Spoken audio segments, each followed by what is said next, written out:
In this video, I'll show you how to save DocuSign envelopes in the easiest way step by step, so you can keep your documents organized without losing progress. Start by logging into your DocuSign account and clicking Start from your dashboard to begin a new envelope or open an existing one. Add the required details like recipient email addresses, subject, and message so everything is clearly defined. Then upload your documents from your device and review them to ensure they are correct.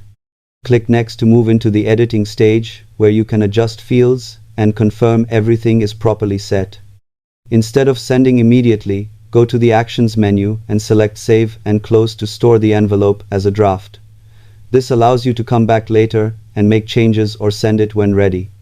Always double-check your details before saving to avoid confusion later. Subscribe for more simple tech tutorials.